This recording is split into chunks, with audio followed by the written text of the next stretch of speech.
Hello दोस्तों, स्वागत है आप सभी का आपके अपने YouTube channel competitive classes for library science में। दोस्तों, यह जो क्लास है वह बिहार लाइब्रेरियन केवीएस एनवीएस एमप्रेस DSSP UGC NET DRF Rajasthan librarian जिसकी ग्रेड 2 और 3 और सभी राज्यों के लिए जो सेट एग्जाम कंडक्ट की जाती है जो कि लाइब्रेरी साइंस से संबंधित होती है, उन सभी के लिए यह क्लास बहुत ही इम्पोर्टेंट है। और अभी हाल ही में बिहार पॉलिटेक्निक कॉलेज और इंजीनियरिंग कॉलेजों में लाइब्रेरियन की बहाली होने जा रही है, जिसके लिए भी यह क्लास अति महत्वपूर्ण है।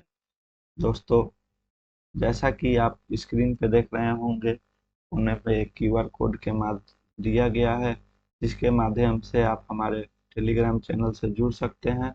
और नीचे दिए हुए क्यूआर कोड के माध्यम से आप हमारे व्हाट्सएप चैनल से जुड़ सकते हैं, जहाँ पे आपको लेटेस्ट वैकेंसी की जानकारी प्राप्त होगी और वहाँ से आपको क्लास की पीडीएफ भी उपलब्ध कराई जाएगी।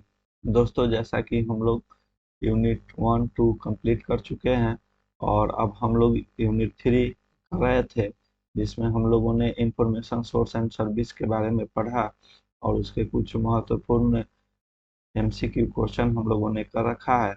इसी की सीरीज में यह सेट 3 है। दोस्तों, आप सभी से माफ़ी भी चाहता हूँ कि यह क्लास लाने में थोड़ी देर हो गई, क्योंकि मेरी तबीयत थोड़ी अच्छी नहीं थी। तो दोस्तों, अगर आप इस चैनल पे नए हैं तो अवश्य सब्सक्राइब करें और अपने दोस्तों के बीच में शेयर करें। और कमेंट के माध्यम से आप मुझे सुझाव दे सकते हैं या कोई भी प्रश्न जो आपके मन में हो वह पूछ सकते हैं। तो ज़्यादा समय नहीं लेते हुए हम लोग क्लास शुरू करते हैं। फर्स्ट क्वेश्चन है, A trend report is a trend report क्या है? तो ए ऑप्शन है primary source of information, B option है secondary source of information, C option है टर्शियरी सोर्स ऑफ इंफॉर्मेशन या डी बिब्लियोग्राफी। तो जो ट्रेंड रिपोर्ट होता है वह एक प्रकार का प्राइमरी सोर्स ऑफ इंफॉर्मेशन होता है, इसलिए इस प्रश्न का जो सही उत्तर है वह ए हो जाएगा। ट्रेंड रिपोर्ट जो है वह प्राइमरी सोर्स ऑफ इंफॉर्मेशन है। नेक्स्ट क्वेश्चन करेंगे हम लोग। नेक्स्ट क्वेश्चन है, trend report gives the picture of a subject. Trend report किसी विषय की तस्वीर देती है।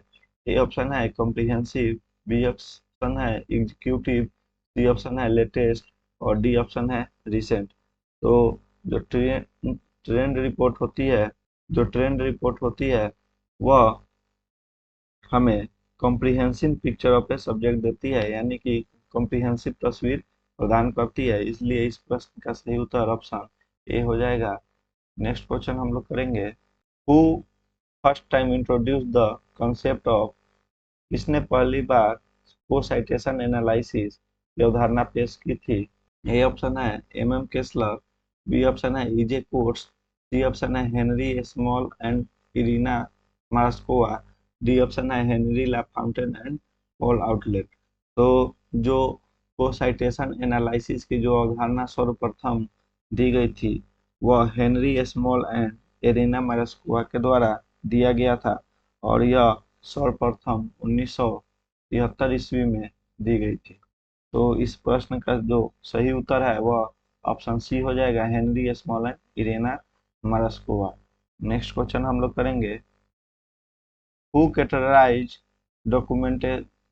Documentary source of information into two category, that is primary and secondary source. किसने सूचना के दस्तावेजी स्रोतों को दो श्रेणियों अर्थात प्राथमिक और द्वितीय स्रोतों में वर्गीकृत किया है, जिसके ऑप्शन है H C Bradford, S R Ranganathan, Dennis Brogan अथवा सी डब्ल्यू हैंसन। तो इस प्रश्न का उत्तर हो जाएगा option D, C W Hanson महोदय ने 1971 ईस्वी में इन्होंने प्राइमरी एंड सेकेंडरी सोर्स के बारे में जानकारी दी थी और इन्होंने एक आर्टिकल लिखा था introduction to science information work, जो कि स्लिप द्वारा प्रकाशित किया गया था। इनका आर्टिकल का नाम था introduction to science introduction to science information work, जो इन्होंने 1971 ईस्वी में ही दी थी और यह स्लिप द्वारा प्रकाशित किया गया था। और ये जो introduction to science information work है जो स्लिप द्वारा प्रकाशित किया गया था, एस्लिप का फुल फॉर्म अगर प्राप्त किया जाए तो इसे एसोसिएशन फॉर इंफॉर्मेशन मैनेजमेंट कहा जाता है। नेक्स्ट क्वेश्चन करेंगे हम लोग। Who categorise documentary source of information into three categories, primary, secondary and tertiary. सूचना के दस्तावेजी स्रोतों को तीन श्रेणियों अर्थात प्राथमिक, द्वितीयक और तृतीयक स्रोतों में किसने वर्गीकृत किया था? तो इसके ऑप्शन है H.C. Bradford, S R. Ranganathan, C option है डेनिस ग्रोगन और डी है C.W. हेंसन। तो इस प्रश्न का सही उत्तर हो जाएगा ऑप्शन सी। डेनिस ग्रोगन ने प्राइमरी, सेकेंडरी एंड टर्शियरी तीन प्रकार के स्रोतों में वर्गीकृत किया था, जबकि C.W. हेंसन ने सिर्फ प्राइमरी और सेकेंडरी दो सोर्स में बांटा था, और यह 1971 ईस्वी में किए थे। और इनके आर्टिकल का नाम था, जो कि मैंने पहले बताया है, introduction to science information work. जबकि डेनिस ग्रोगन ने 1981, 10 साल के बाद 1981 ईस्वी में इन्होंने जो डॉक्यूमेंट्री सोर्स है उसे तीन भागों में, प्राइमरी, सेकेंडरी एंड टर्शियरी, तीन भागों में बांटा है। नेक्स्ट क्वेश्चन करेंगे। Who among the following is the founder of publishers weekly, A trade news magazine. निम्नलिखित में से कौन पब्लिशर्स वीकली, एक व्यापार समाचार पत्रिका के संस्थापक हैं? जिसमें ए ऑप्शन है फ्रेडरिक लेपोल्ड, बी ऑप्शन है मेलविल डेवी, सी ऑप्शन है मैककेल्विन और डी ऑप्शन है पीटर ड्रकर। तो इस प्रश्न का सही उत्तर है वह ए फ्रेडरिक लेपोल्ड हो जाएगा। इन्होंने ही पब्लिशर्स वीकली, जो कि एक व्यापार समाचार पत्रिका है, उसके संस्थापक रहे हैं। नेक्स्ट क्वेश्चन हम लोग करते हैं। Ulrich periodical directory is now produced by. Ulrich की आवधिक निर्देशिका अब किसके द्वारा निर्मित है? जिसके ऑप्शन है प्रोक्वेस्ट, बी ऑप्शन है एल्सेवियर, सी ऑप्शन है क्लेरिवेट एनालिटिक्स और डी ऑप्शन है IEEE। तो जो अल्रिच पीरियोडिकल्स डायरेक्टर है वह पब्लिश होती है 1932 ईस्वी से 1932 ईस्वी से, और इसको पब्लिश करने वाले का नाम प्रोक्वेस्ट है। नेक्स्ट क्वेश्चन हम लोग करते हैं। IAS LIC bulletin is published since. IAS LIC bulletin कब से प्रकाशित किया जा रहा है? इसके ऑप्शन है 1951, 1953, 1954 या 1956। तो इस प्रश्न का जो सही उत्तर होंगे वह ऑप्शन डी हो जाएगा। 1956 से IAS LIC बुलेटिन को पब्लिश किया जा रहा है, और यह क्वार्टरली इसकी आवृत्ति जो होती है, इसे याद रखेंगे, क्वार्टरली होती है। नेक्स्ट क्वेश्चन हम लोग करते हैं। इंडियन लाइब्रेरी साइंस एब्स्ट्रैक्ट, जिसे हम लोग लीजा कहते हैं, वह किस आवृत्ति में प्रकाशित होता है? तो इसके ऑप्शन है मंथली, क्वार्टरली, फोर्टनाइटली या एनुअली। तो जो इंडियन लाइब्रेरी साइंस एब्स्ट्रैक्ट है उसे तो सर्वप्रथम आप लोग याद रखेंगे कि आईएएस एलआईसी द्वारा प्रकाशित किया जाता है, और यह जो होती है इसकी आवृत्ति वह एनुअल होती है, यानी कि वार्षिक होती है। यह वर्ष में एक बार प्रकाशन किया जाता है। नेक्स्ट क्वेश्चन हम लोग करते हैं। Who among the following is the chief editor of ILSA, Indian library science abstract जिसे कहा जाता है? निम्नलिखित में से ILSA भारतीय पुस्तकालय विज्ञान शाखा का मुख्य संपादक कौन है? तो ए ऑप्शन है एमिटाभा चटर्जी, बी ऑप्शन है पीयूषकांति पनिग्राही, सी ऑप्शन है जुरान कृष्णा सरखेल, जबकि डी ऑप्शन है none of the above.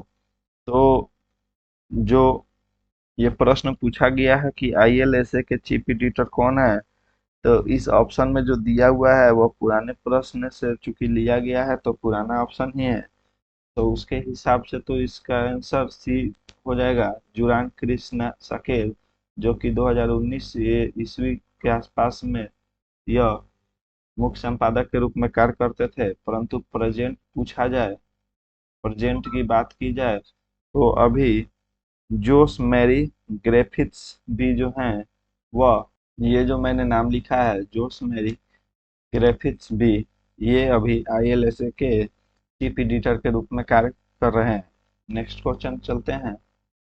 Index मेडिकस was founded by, यानी इंडेक्स मेडिकस की स्थापना किसके द्वारा की गई थी, जिसका ऑप्शन ए है Frederick Leypoldt and John Shaw Billings, B option है फ्रेडरिक लेपोडोल्ड और मेलविल डेवी, सी ऑप्शन है Melvil Dewey and John Shaw Billings, D option है C A Cutter and John Shaw Billings.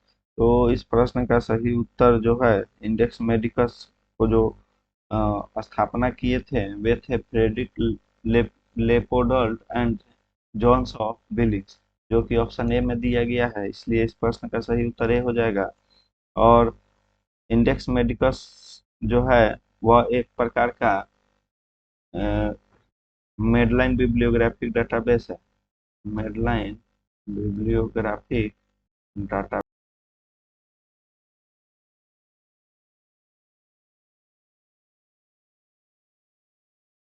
जो कि 1879 से प्रकाशित किया जा रहा है।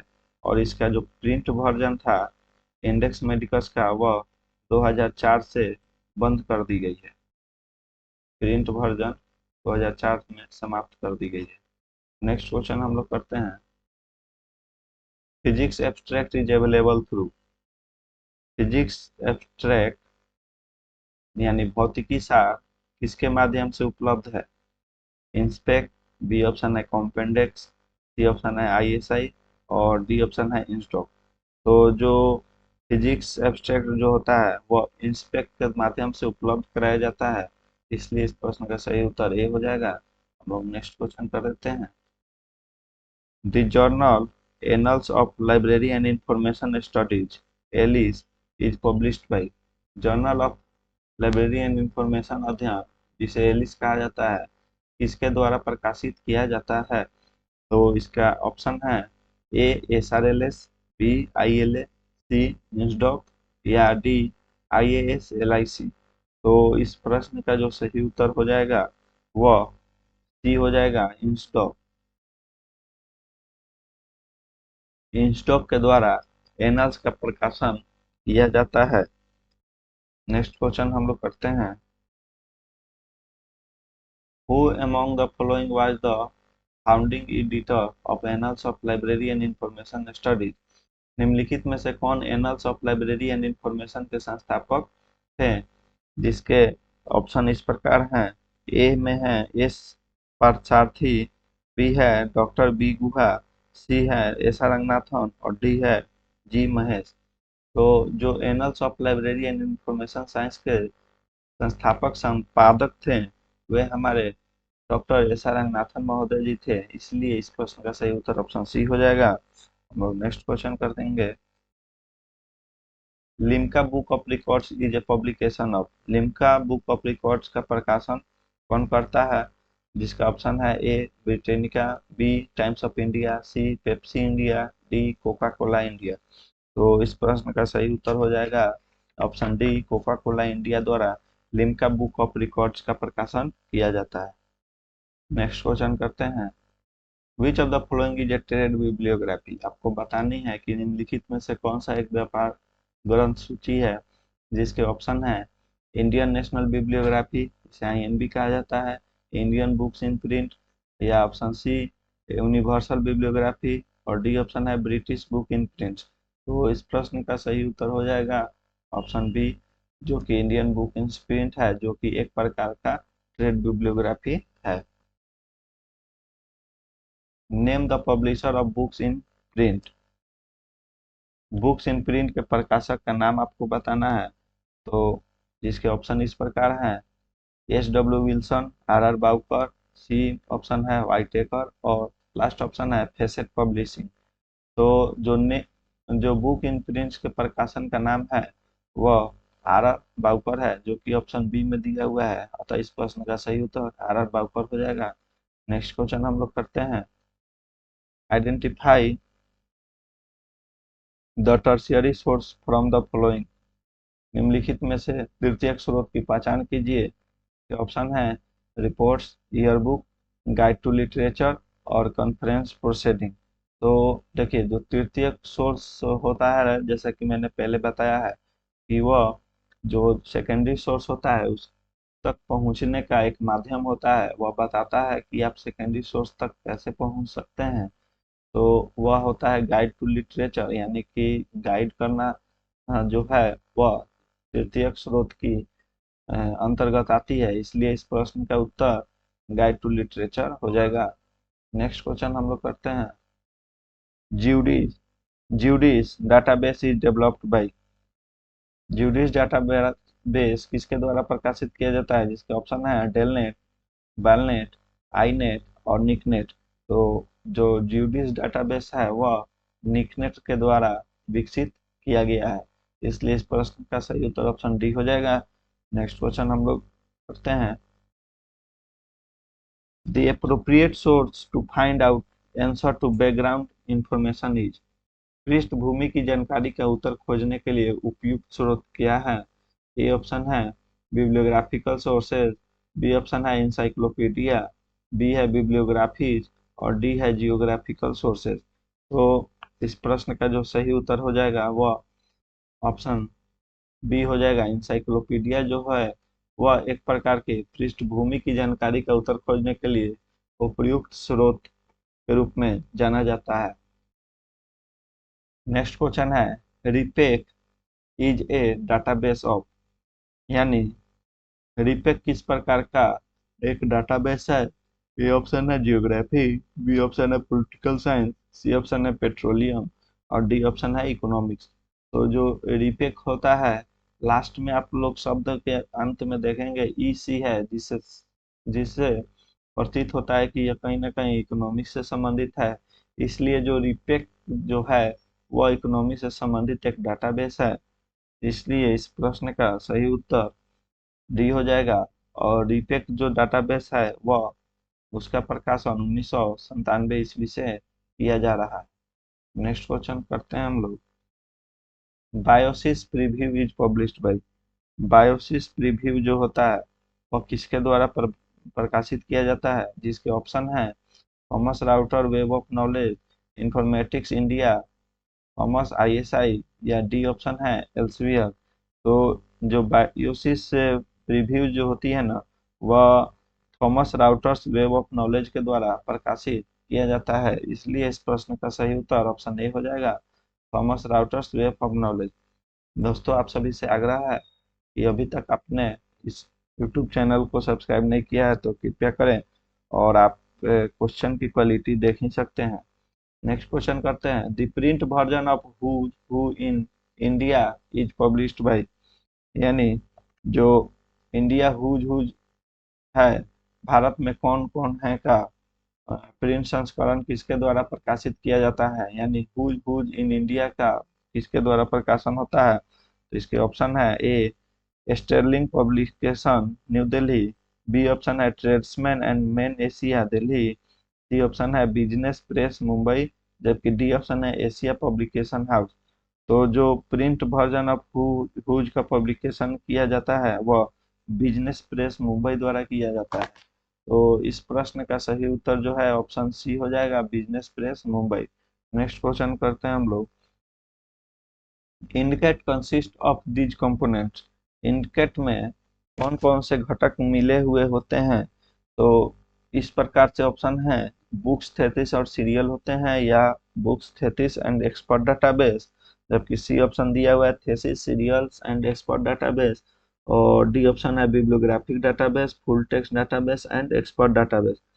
तो जो इंडिकेट होती है उसमें बुक्स, थेसिस और सीरियल्स का एक प्रमुख घटक होता है। तो इस प्रश्न के जो ऑप्शन ए है उसमें आप देख सकते हैं कि इसमें दिया हुआ है बुक्स, थेसिस एंड सीरियल। तो इंडिकेट में इन तीनों का ही एक मिलकर घटक होते हैं, तो ऑप्शन ए इसका सही उत्तर हो जाएगा। हम लोग नेक्स्ट क्वेश्चन की ओर करते हैं। Arrange the following extracting periodicals in order of year of their print publication. यहाँ पे कुछ ऑप्शंस दिए हुए हैं जिसको हमें वर्ष के प्रकाशन वर्ष के अनुसार व्यवस्थित करनी है। जैसे कि ए ऑप्शन केमिकल एब्स्ट्रैक्ट है, तो इसका जो प्रकाशन वर्ष की बात करें हम लोग, तो इसका प्रकाशन वर्ष 1907 ईस्वी में होता है। सोशियोलॉजिकल एब्स्ट्रैक्ट की बात करें तो इसकी प्रकाशन वर्ष 1952 है, और फिजिकल एब्स्ट्रैक्ट की प्रकाशन वर्ष 1898 हो जाएगी, जबकि बायोलॉजिकल एब्स्ट्रैक्ट की प्रकाशन वर्ष 1926 ईस्वी हो जाएगी। और इसी क्रम में आप लोग इसके वर्ष भी याद करके रखेंगे। अब इसे क्रम से सजाना है तो सर्वप्रथम सी फिजिक्स एब्स्ट्रैक्ट आ जाएगी, जो कि 1898 में प्रकाशन इसका शुरू हुआ था। उसके पश्चात 1907 ईस्वी में केमिकल एब्स्ट्रैक्ट हो जाएगा। फिर ऑप्शन डी जो बायोलॉजिकल एब्स्ट्रैक्ट दिया हुआ है वो हो जाएगा, और उसके पश्चात बी सोशियोलॉजिकल एब्स्ट्रैक्ट हो जाएगा। तो इसके ऑप्शन से छूट गए हुए हैं, ये रहे आपके ऑप्शंस। तो इसका सही ऑप्शन हो जाएगा CADB। तो CADB देखिए आपको यहाँ ऑप्शन बी में मिलेंगे, CADB। तो इस प्रश्न का सही उत्तर बी हो जाएगा। अगला क्वेश्चन हम लोग करेंगे। Working paper falls under the category of, working paper किस श्रेणी में आता है? तो इसके ऑप्शन है ए बुक्स, बी मोनोग्राफ, सी न्यूज़पेपर्स और डी ग्रे लिटरेचर। तो वर्किंग पेपर जो होता है वह ग्रे लिटरेचर के अंतर्गत आता है, तो इसलिए इस प्रश्न का सही उत्तर डी हो जाएगा। नेक्स्ट क्वेश्चन करते हैं। Which of the database has not originated from USA, इनमें से कौन सा डाटाबेस जो है संयुक्त राज्य अमेरिका से उत्पन्न नहीं हुआ है? जिसमें ए है बायोसिस, बी है मेडलर्स, सी है केमिकल एब्स्ट्रैक्ट और डी इंस्पेक है। तो जो इंस्पेक है ये यूएसए से उत्पन्न नहीं हुआ है, जबकि ऊपर तीनों दिए गए option BIOSIS, MEDLARS, chemical abstract USA से प्रकाशित होती है, इसलिए इस प्रश्न का सही उत्तर ऑप्शन डी हो जाएगा। नेक्स्ट क्वेश्चन की तरफ चलते हैं। Which kind of arrangement is following in Lisa, Lisa की बात करें तो इसकी प्रकाशन मासिक होती है, और इसका स्थापना 1969 में हुआ था। तो लीजा में किस तरह की व्यवस्था का पालन किया जाता है? तो ऑप्शन है अल्फाबेटिकल या क्रोनोलॉजिकल, सी ऑप्शन है क्लासिफाइड, अथवा डी जियोग्राफिकल। तो जो लीजा में हम लोग उपयोग करते हैं वह क्लासिफाइड टाइप की अरेंजमेंट की व्यवस्था करते हैं, इसलिए इस प्रश्न का सही उत्तर ऑप्शन सी हो जाएगा, जिसे आप लोग याद रखेंगे। Which of the following is are not database subject objects, निम्नलिखित में से कौन सा डेटाबेस ऑब्जेक्ट नहीं है? जिसके ऑप्शन है टेबल्स, क्यूरीज, रिलेशनशिप और रिपोर्ट। देखिए टेबल, क्यूरीज और रिपोर्ट्स जो ऑप्शन में दिए हुए हैं वह तो कहीं ना कहीं डाटाबेस ऑब्जेक्ट के रूप में कार्य करते हैं, जबकि रिलेशनशिप है वह डेटाबेस ऑब्जेक्ट नहीं है। अतः इस प्रश्न का सही उत्तर ऑप्शन सी हो जाएगा, रिलेशनशिप्स। नेक्स्ट क्वेश्चन की तरफ चलते हैं। Information about government of India stand on FDI can be found in, FDI पर भारत सरकार के रुख के बारे में जानकारी पाई जा सकती है। कहाँ से जानकारी पाई जा सकती है? जिसके ऑप्शन है gazetteer of India, Britannica book of the year, statesman year book, या डी ऑप्शन एशियन रिकॉर्डर्स। तो जो एफडीआई की बात करें तो उसके बारे में जो जानकारी है वह हम लोग एशियन रिकॉर्डर के माध्यम से प्राप्त कर सकते हैं, तो इसलिए इस प्रश्न का सही उत्तर ऑप्शन डी हो जाएगा। नेक्स्ट क्वेश्चन हम लोग करेंगे। Gazette of India was published by, first gazette of India कब पब्लिश की गई थी? तो इसके ऑप्शन है ministry of education and social welfare, या ministry of information and broadcasting, ministry of home affairs, या कंट्रोलर ऑफ पब्लिकेशन। तो आपको बताना है इसमें कि पहला जो गैजेट ऑफ इंडिया जो कि 1950 ईस्वी में प्रकाशित किया गया था वह किसके द्वारा पब्लिश किया गया था? तो ये जो है ऑप्शन डी में दिया हुआ है कंट्रोलर ऑफ पब्लिकेशंस, इसी के द्वारा भारत का पहला राजपत्र, पहली बार जो था राजपत्र वह प्रकाशित किया गया था। और इसका जो आवृत्ति होती है वह वीकली होती है। नेक्स्ट क्वेश्चन हम लोग देखेंगे, the electronic version of gazette of India started since. तो भारत में राजपत्र का इलेक्ट्रॉनिक संस्करण कब से शुरू किया गया था, जिसके ऑप्शंस हैं 2006, 2007, 2008 अथवा 2009।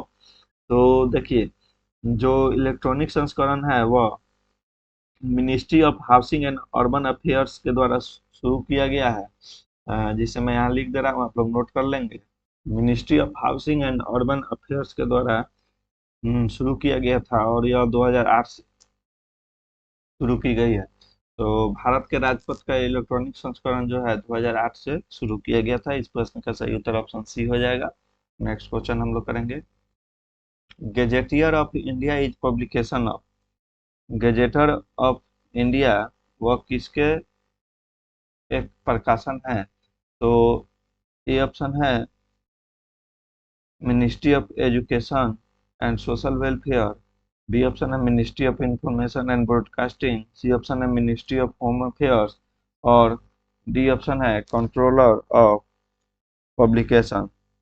तो जो गैजेटियर ऑफ इंडिया अगर पूछा गया कि फर्स्ट बार कब प्रकाशन किया गया था, तो वह कंट्रोलर ऑफ पब्लिकेशन के द्वारा किया गया था।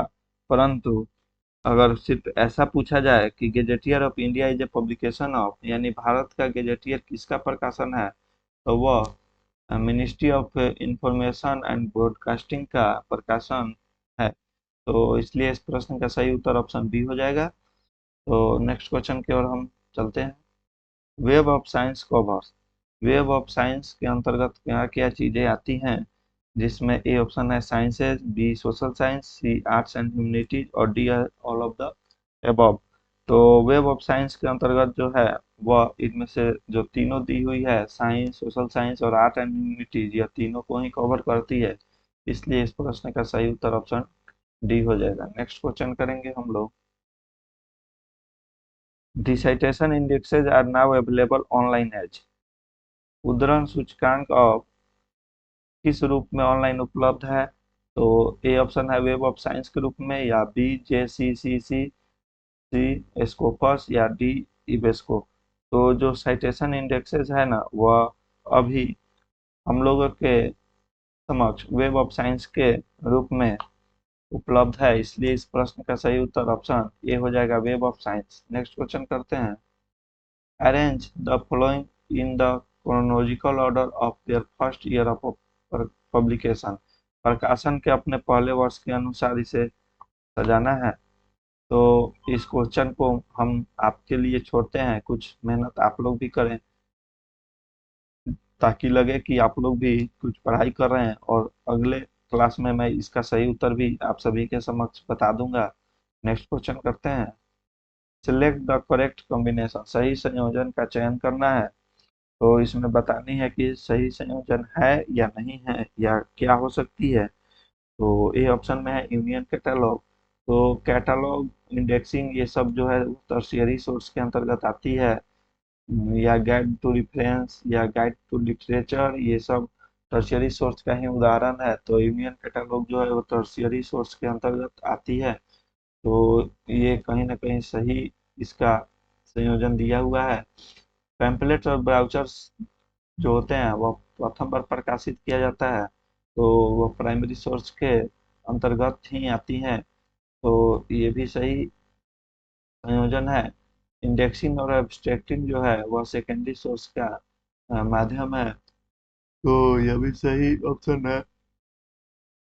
और मेमोरीज और डायरीज जो है वह अनपब्लिश सोर्स दिया हुआ है। अब जो मेमोरीज और डायरीज होती है उसे कोई कोई लेखक होते हैं जो कि पब्लिश भी करवाते हैं बाद में, जैसे कि हम लोग जवाहरलाल नेहरू जी की डायरीज का पब्लिकेशन देख सकते हैं। परंतु मेमोरीज और डायरीज जो होती है, जो कि प्राइवेट सेक्टर चीज होती है, वह अनपब्लिश्ड सोर्स के ही अंतर्गत आती है। तो जो चारों ऑप्शन है A, B और C, D वह सही सुमेलित है।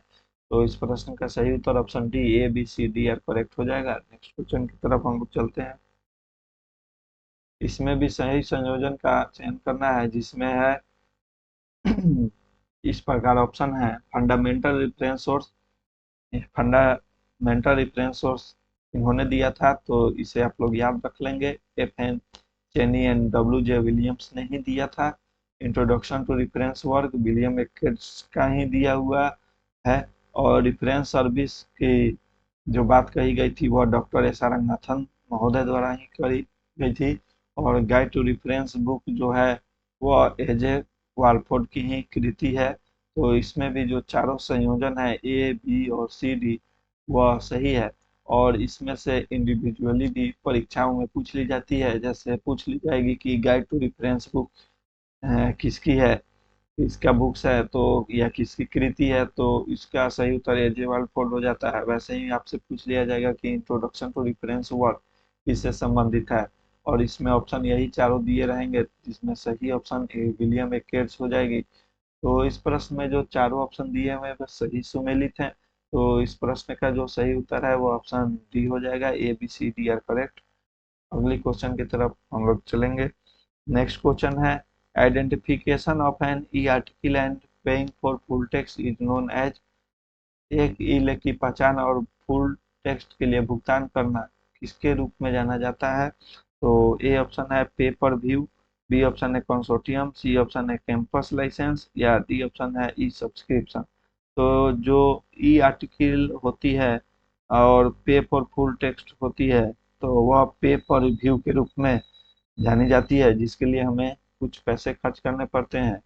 तो जो ई लेख है या फुल टेक्स्ट है जिसके लिए भुगतान करना पड़े, वह पेर पर व्यू के रूप में जानी जाती है। तो इस प्रश्न का सही उत्तर ए हो जाएगा। नेक्स्ट क्वेश्चन हम लोग करेंगे, which of the following web resource for list has been compiled by academic librarians of universities of California. LIS के निम्नलिखित में से कौन सा वेब संसाधन कैलिफोर्निया विश्वविद्यालय के अकादमिक पुस्तकालय अध्यक्ष द्वारा संकलित किया गया है। तो इसके ऑप्शन है ए इन्फोमाइन, बी ऑप्शन है internet public library, C option है इंटरनेट लाइब्रेरी ऑफ लाइब्रेरियंस, और डी ऑप्शन है करंट इन्फॉर्म्ड लाइब्रेरियंस। तो इस प्रश्न का इस प्रश्न का सही उत्तर जो है वह हो जाएगा ए ऑप्शन। इन्फोमाइन जो है वह LIS के रूप में वैसे वेब संसाधन जो कि कैलिफोर्निया विश्वविद्यालय के एकेडमिक लाइब्रेरी और यूनिवर्सिटी के द्वारा संकलित किया जाता है, उसे हम लोग इन्फोमाइन के रूप में जानते हैं। तो इसमें ज़्यादा कुछ समझाने वाली चीज़ नहीं है, ये सब याद करने वाली चीज़ें हैं, तो आप लोग याद करेंगे। आज के क्लास में एक्सप्लेनेशन कम और अ, सिर्फ याद करने वाले या ऑप्शन देकर सही करने जैसा क्वेश्चन मैं लाया हूँ, क्योंकि मेरी तबीयत भी उतनी सही नहीं है ताकि मैं ज़्यादा एक्सप्लेन कर सकूँ। तो इसलिए इस प्रश्न का तो आप ऑप्शन देख लीजिए कि ऑप्शन ए इन्फोमाइन सही उत्तर हो जाएगा। नेक्स्ट क्वेश्चन हम करते हैं, in a database table the category of information is called. Database तालिका में सूचना की श्रेणी को क्या कहा जाता है। ए ऑप्शन है ट्रूपल, बी ऑप्शन है फील्ड, सी ऑप्शन है रिकॉर्ड, और डी है ऑप्शन ऑल द अबव। तो ये ऑप्शन देख सकते हैं आप सभी अपने स्क्रीन पे, tuple, field, record, all the above. तो जो डाटाबेस होती है और उसकी जो सूचना श्रेणी है उसे हम लोग फील्ड के रूप में जानते हैं। तो इस प्रश्न का सही उत्तर ऑप्शन बी हो जाएगा, फील्ड। नेक्स्ट क्वेश्चन की तरफ चलते हैं हम लोग, विच of the following is not a part of word treatment in language dictionary. निम्नलिखित में से कौन सा भाषा शब्दकोश में शब्द उपचार का हिस्सा नहीं है। और ऑप्शन इस प्रकार है, वर्नाकुलर, इटिमोलॉजी, सी है ग्रामेटिकल इंफॉर्मेशन, और डी है ग्लॉस।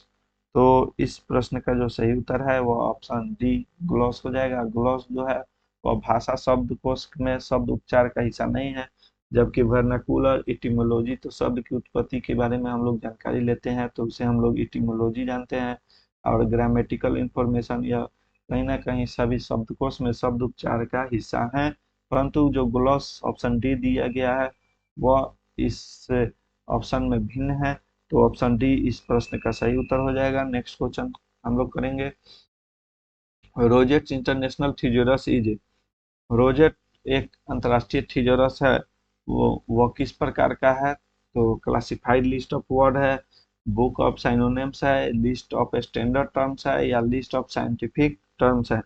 तो इस प्रश्न में जो ये दिया हुआ है रोजेट्स इंटरनेशनल ट्रेजरस, वह classified list of word classified list of words के रूप में जानते हैं। और इस जो क्रिएशन हुआ था रोजेट्स इंटरनेशनल थियोरस का, वह मैं बता दूं आप सभी को कि यह 1805 ईस्वी में हुई थी। और जो रिलीज हुई थी ये, वह 29 अप्रैल, डेट याद रखेंगे, परीक्षाओं में बहुत ही महत्वपूर्ण हो जाती हैं, पूछ ली जाती हैं। 1852 ईस्वी में इसे रिलीज किया गया था प्रथम बार। तो इस प्रश्न का जो सही उत्तर ए हो जाएगा, क्लासिफाइड लिस्ट ऑफ वर्ड्स, जो कि रोजर्ट अंतर्राष्ट्रीय थियोरस जो है वह क्लासिफाइड लिस्ट ऑफ वर्ड के रूप में जानते हैं। और क्लासिफाइड मतलब इसकी अरेंज करने का तरीका होता है, क्लासिफाइड लिस्ट ऑफ वर्ड्स होता है। नेक्स्ट क्वेश्चन की तरफ हम लोग चलते हैं। कोडेन क्या है? Codeine is connected with, codeine किससे जुड़ा हुआ है? तो ए बुक्स, बी सीरियल, सी रिपोर्ट्स और डी ग्रे लिटरेचर। तो कोडेन जो होती है वह एक प्रकार के सीरियल्स के साथ कंडक्ट हुआ है, मतलब जुड़ा हुआ है। जैसे आईएसबीएन में बुक नंबर होते हैं, आईएसएसएन में सीरियल नंबर होते हैं, उसी प्रकार कोडेन भी जो है वह सीरियल से जुड़ा हुआ है। और कोडेन में अगर पूछ दी जाए कि कितनी डिजिट होती है, तो इसमें 6 डिजिट होती है। तो इस प्रश्न का सही उत्तर ऑप्शन बी हो गया। और कोडेन जो है वह चार्ल्स बिशप द्वारा दिया गया था, चार्ल्स बिशप महोदय द्वारा दिया गया था, और यह 1953 ईस्वी से दी गई है। नेक्स्ट क्वेश्चन अब हम लोग करेंगे, which of the following is A bulletin board service on internet? निम्नलिखित में से कौन सा इंटरनेट पर बुलेटिन बोर्ड सेवा है? ऑप्शन इस प्रकार है, ए पिकासो, बी गूगल टॉक, सी ब्लॉग और डी ऑप्शन है ओवो। तो bulletin board service on internet के रूप में हम लोग ब्लॉग को जानते हैं, जो कि ऑप्शन सी हो जाएगा। इस प्रश्न का सही उत्तर इस प्रश्न का सही उत्तर ऑप्शन सी ब्लॉग हो जाएगा। और ओभो की जो स्थापना हुई थी वह 2007 ईस्वी में निर्माण हुआ था। नेक्स्ट क्वेश्चन की तरफ चलते हैं। नेक्स्ट क्वेश्चन है, द एक्रोनोम ISNI स्टैंड फॉर, यानी ISNI का संक्षिप्त नाम क्या है? जिसके ऑप्शन है international signalling network identification, international society for network information, या C international standard network identifier, D option है इंटरनेशनल स्टैंडर्ड नेम आइडेंटिफायर। तो ISNI का जो फुल फॉर्म होता है, संक्षिप्त नाम हो गया, वह इंटरनेशनल स्टैंडर्ड नेम आइडेंटिफायर होता है, जो कि ऑप्शन डी में दिया हुआ है। इस प्रश्न का सही उत्तर ऑप्शन डी हो जाएगा। और इसमें 16 डिजिट होते हैं, इसे आप लोग याद रखेंगे। और यह पहली बार जो रिलीज हुआ था वह 2010 ईस्वी में इसका प्रथम रिलीज हुआ था। नेक्स्ट क्वेश्चन हम लोग करते हैं, identify the consolidation service from the following.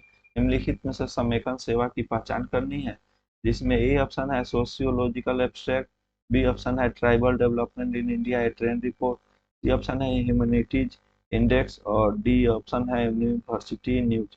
तो इसमें से जो कंसोलिडेशन सर्विस के रूप में हम लोग जानते हैं, यानी इसे जिसे हम लोग समेकन सेवा कहते हैं, वह tribal development in India a trend report, यह कंसोलिडेशन सर्विस के रूप में अंतर्गत आती है। तो इस प्रश्न का सही उत्तर ऑप्शन बी हो जाएगा। नेक्स्ट क्वेश्चन हम लोग करेंगे, SSRN पर एक विषय प्रवेश द्वार है, यानी SSRN एक विशेष प्रवेश द्वार है, जिसके ऑप्शन है chemical science, social science, physical science या बायोलॉजिकल साइंस।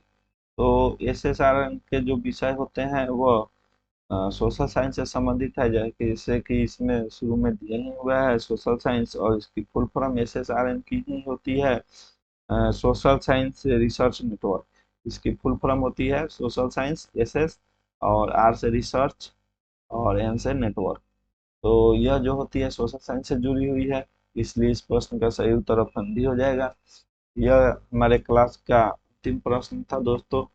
और आप सभी से निवेदन है कि यह क्लास जो अच्छी लगी हो तो आप लोग जरूर सब्सक्राइब करें। Thank you very much. Subscribe और शेयर करना ना भूलें। और इस QR कोड के माध्यम से आप लोग हमारे टेलीग्राम चैनल से जुड़ सकते हैं, अथवा आप हमारे व्हाट्सएप ग्रुप से भी जुड़ सकते हैं। दोनों का क्यूआर कोड आपके स्क्रीन पे दिख रहा होगा, जिसको स्कैन करके आप हमारे चैनल से जुड़ सकते हैं। दोस्तों, आपको यह क्लास कैसा लगा या किसी प्रकार का सुझाव हो तो आप हमें कमेंट के माध्यम से दे सकते हैं। और अभी तक आप हमारे चैनल में नए हैं या आप मेरे चैनल के प्रश्नों को बराबर देखते हैं तो एक बार अवश्य सब्सक्राइब करें और अधिक से अधिक अपने दोस्तों के बीच में शेयर करें ताकि उन्हें भी इसका लाभ प्राप्त हो सके। तो थैंक यू दोस्तों, थैंक यू सो मच।